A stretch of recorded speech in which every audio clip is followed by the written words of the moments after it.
Okay, enough silence already. Let's have some more flowers. Good job, Amy.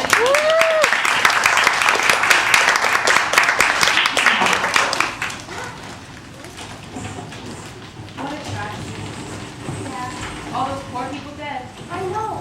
All because you wouldn't kill your uncle right at the beginning. Haven't you ever put out something difficult and unpleasant? Oh no, don't you go dragging me into this. Shakespeare has nothing to do with me. IRR-E-L-E-D-E-N-T. Irrelevant, irrelevant. Shakespeare's so irrelevant. Woo! He's not irrelevant. The things he wrote about are still going on today. He's timeless. That's what makes him brilliant. Well, I wouldn't know about that because all those stupid words he get in the way. All those slings and arrows about race and fortune. What does that mean? You just have to take it slow and pay attention. Here, let's translate a speech of his into modern English.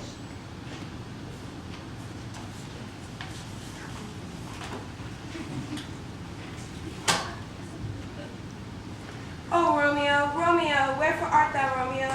Romeo, of all the guys I grew out with, why does it have to be you, king of problems? Look, where are you? I'm in front of the limited, just like I said of you, and you're not here. Deny thy father and refuse thy name. If thou wilt not, thee will sworn my love, and I will no longer be a captive. Okay, I know you're all freaked out about how my dad makes fun of your name. Get over it. How many times do I have to tell you it doesn't matter what your name is? So your name's Romeo, big deal, I don't care, it could be worse. What about that girl in biology class whose name is Rainbow? Just go by your middle name. If it makes you feel any better, I'll go by mine. We'll be Theodore or Marguerite. How's that? Tis with thy name, that is my enemy. What are you getting so freaked out about for anyway? It's just like a name. It's not like some deformed face that can't fix or something. Not like no matter what you're called. Thou thyself, though not a Montague. What's a Montague? It is no hand nor foot, nor arm nor face, nor any other part belonging to a man. Romeo, I don't have time to text this, so pick up. Look, I know you're there. Nobody cares about what your name is but you and my dad, and he's not than you, I am, and I don't care. And so it doesn't even have anything to do with how cool your hair is, or how excellent your tattoo is, or how totally wicked your pierced tongue is. What's in a name that which you call words? By any other name, as well as sweet. So Romeo, would he not Romeo call? Obtain thy good perfection, which you opened up thy title. It's like when we got our dog, right? My mom wanted to call him Arpy. Like, even if we had called him Arpy instead of Gandalf, I'd still love him as much as I do now. So even if your mom had named you something even stupider than Romeo, it'd still be like the hottest boy in school. Romeo, doff thy name, and for that name, which is no part of thee, take all myself. So get over yourself already. Look, I'm going down to the food court, so when you're ready to grow up, you can meet me there and buy me some nachos or something.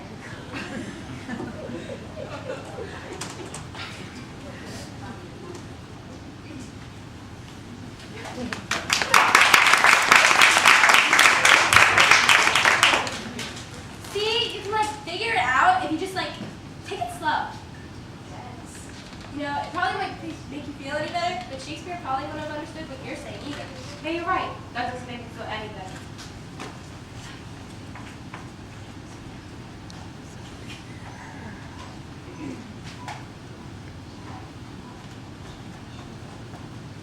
And now, Zombie Theater proudly presents Richard the Thread.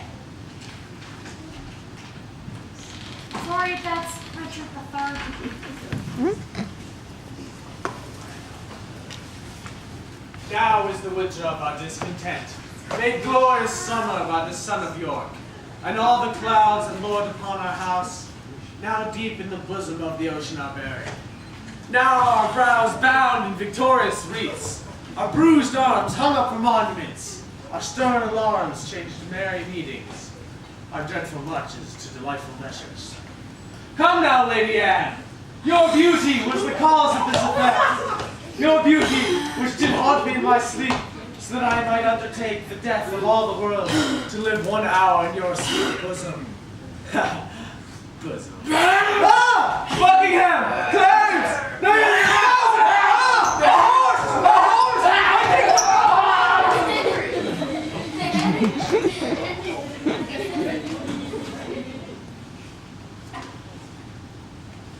But now let's take a moment to learn a little about William Shakespeare, shall we? Here's a British literary historian to tell us all about it. Thank you, Mr. Narrator.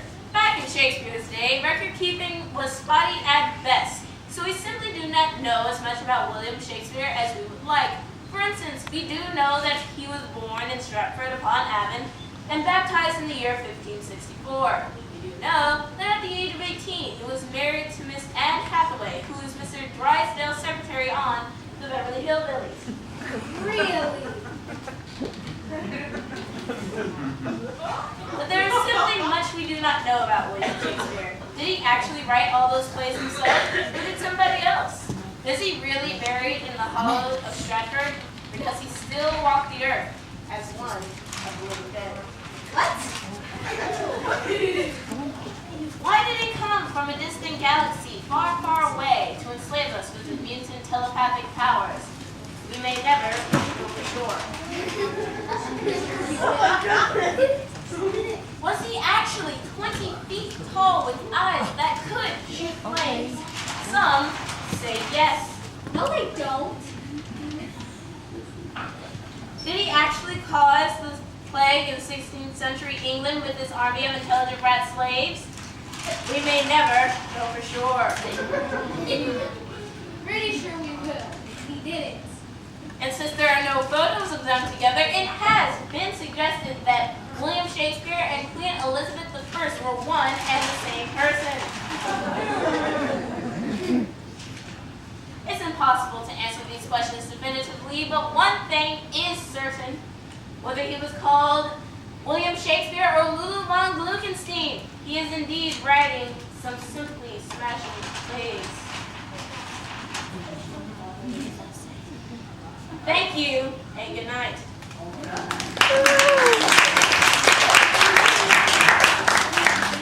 What the heck was that? I don't think you're a proper British literary historian at all.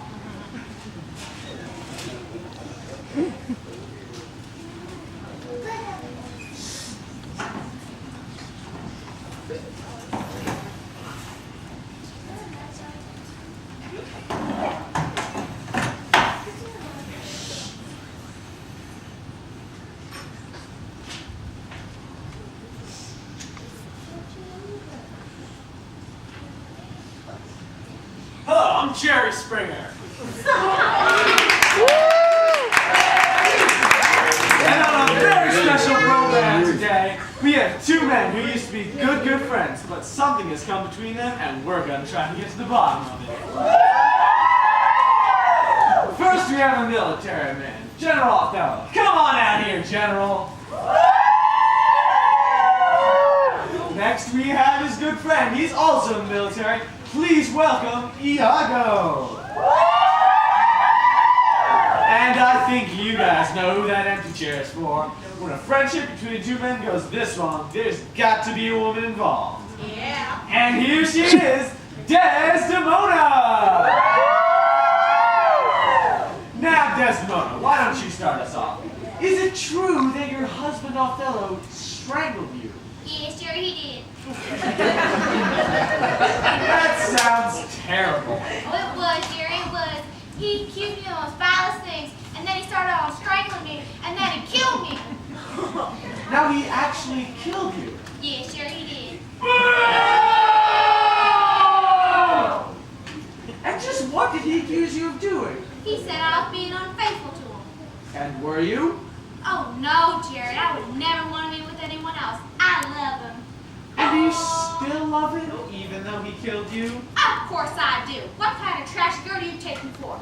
Maybe I don't have them book smarts like you do, but I know what love is, and it don't matter even if your face is all purple and your tongue is sticking out and you look a mess. Now, Othello, why would you do something so terrible to this lovely girl? You don't know? You had a good reason to, didn't you? You had a good reason. Come on, Iago. Let's let Othello speak for himself. You'll get your turn. Yeah, that's right. I did have a good reason. I just forgot. Don't you go to me, Jerry. You don't know me. I have a good reason. A good reason. Othello, you're a highly respected man. You're a general. What could possibly be a good reason for strangling your wife? But I was going to poison her. Iago said I should strangle her instead. You listen to everything Iago tells you. If Iago told you to jump off a bridge, would you? Yes, he would, because I'm his best good friend. And if I told him to jump off a bridge, I'd have a mighty good reason to. Maybe he's on fire or something. So you're his best good friend? Well, I thought so until he went and promoted Mick Cassie over me. What's Mick Cassie ever done for him, I'd like to know? Said make a fool of him. And if it weren't for me, he would know what was going on right under his very nose. And just what was going on right under his very nose? She was playing him big time. That's a lie. That's a lie, you know it. You take that back. Jerry! How do you know she was being unfaithful to you? Did you catch them together? Not exactly. Then how do you know? Handkerchief, handkerchief. He had her handkerchief. I told you what law said down in the Piggly Wiggly. That's it? For a handkerchief? That's why you killed her? He had her handkerchief? When you say it like that, it don't sound right. It sounds better when he said it. Iago, you want to explain it to us? He's a sucker, Jerry! Alright, maybe I set him up with that handkerchief thing. My wife found it and I planted it in Cassia's room. But if this big dumb ox weren't suspicious in the first place, he never would have believed me. If he really trusted her, he never would have listened. I just told him what he wanted to hear. You set me up. What'd you go and promote Mick Cassie over me for? That's what this is all about? You're mad because you didn't get a promotion? That's what I got killed for? What have we learned today? It's true that you can't really make someone believe something they don't really want to believe. So then be sure that what you believe is worth believing. Take care of yourself and each other.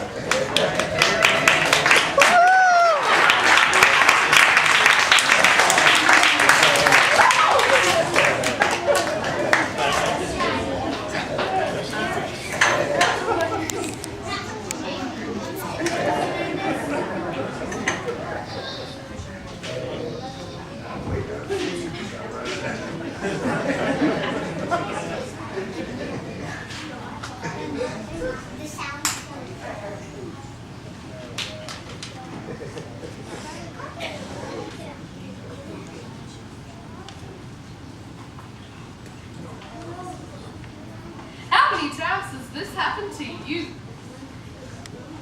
How's this, Sheila? It's great, Ted. It was sure swell of you to suggest a picnic. It was swell of you to think of the beach. You sure look swell in that bathing suit. Really? Sure swell of you to say so. Don't those ocean swells sure look swell? I'm gonna learn to surf today. Really? Sure be swell.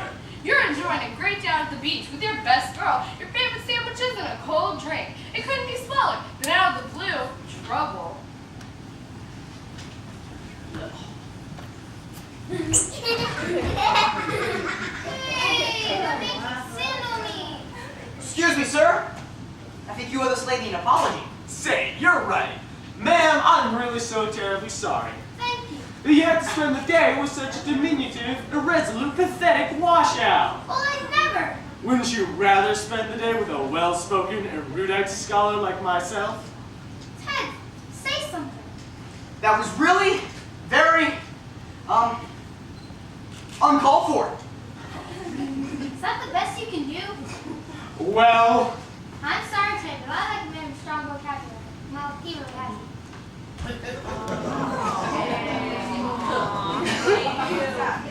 Darn! Don't you wish you had the right words to cut those bullies down the side? I sure do. Don't you wish you had one of the world's greatest writers with you here now to supply you with the insults that would impress the ladies? You said it. Then you need Shakespeare in a can. Shakespeare in a can? What's that? It's the revolutionary new product that supplies you with the right insults at the right time. Now let's see that again.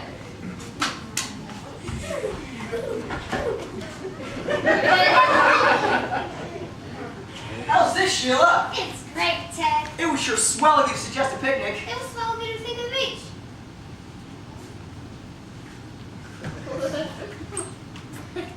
Hey, you're gonna make it sin on me. Excuse me, sir. I think you owe this lady an apology. say, you're right. Ma'am, I'm really so terribly sorry Thank you. that you had to spend the day with such a diminutive, irresolute, pathetic washout. Well, I never. Ted, say something. Thou art a paunchy full-born kangaroo. What?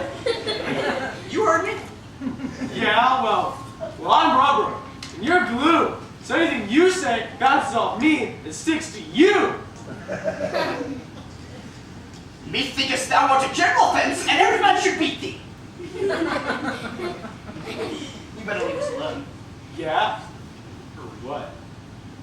Or, you starveling, you ill-skinned, you bull's pizzle, you stuckfish, I'll call your poison bunchback toast!